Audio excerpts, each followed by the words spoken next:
네, 다음 대통령을 뽑는 제20대 대통령 선거가 꼭 1년 앞으로 다가왔습니다.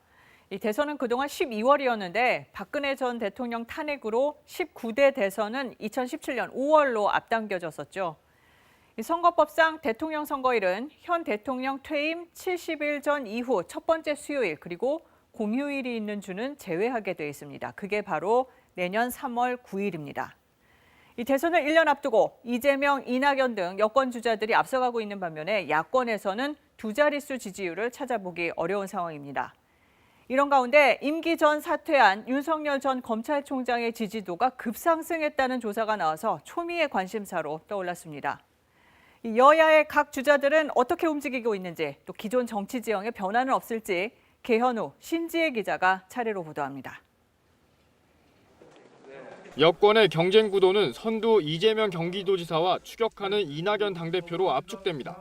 첫 번째 변수는 4.7 보궐선거입니다.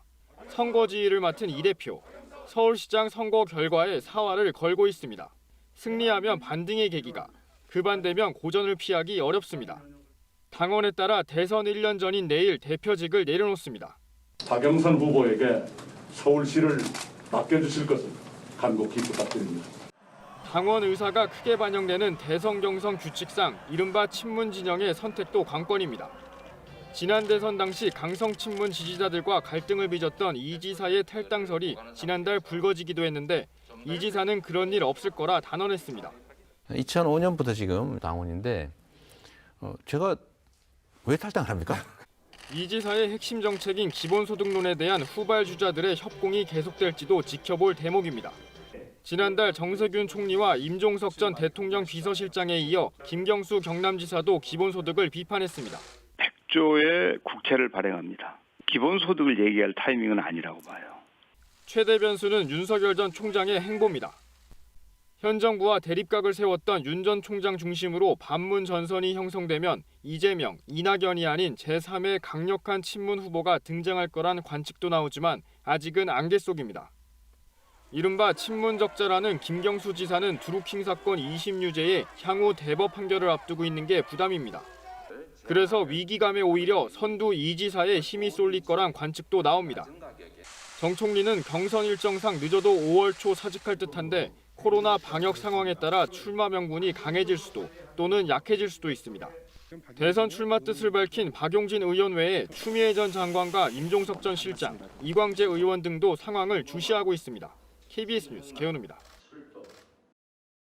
현재 야권의 대선 주자는 원희룡 제주지사와 유승민 전 의원, 홍준표 전 대표가 꼽힙니다. 그러나 지지율은 부진합니다. 이런 구도에서 1차 분기점은 역시 서울시장 보궐선거입니다. 오세훈 후보로 단일화해서 이기면 국민의힘이 대선까지 주도권을 유지할 거로 보입니다.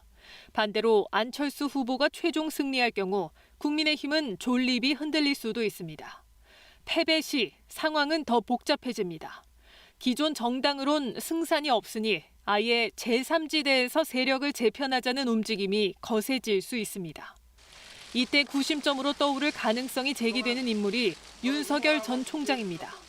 제가 어떤 위치에 있든지 자유민주주의와 국민을 보호하는 데 온 힘을 다하겠습니다.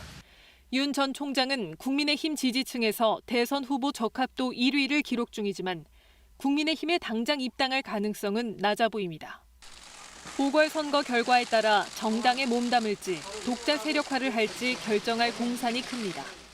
본인의 이 판단이나 의지가 먼저 밝혀져야 입장을 이야기할 수 있을 것 같습니다. 이와 관련해 국민의힘 핵심 관계자는 보궐선거를 이기더라도 국민의힘만으로는 내년 대선을 치르기 어렵다며 윤석열 전 총장과 김동연 전 경제부총리 등 외부 인사들과 세력을 합쳐야 한다고 강조했습니다.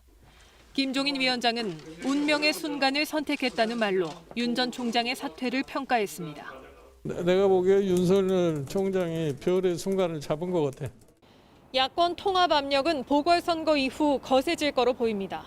그러나 국민의힘 지도부가 김종인 비대위원장 퇴임 이후 다시 보수화된다면 이런 야권 통합은 쉽지 않을 거란 전망도 제기됩니다. KBS 뉴스 신지혜입니다.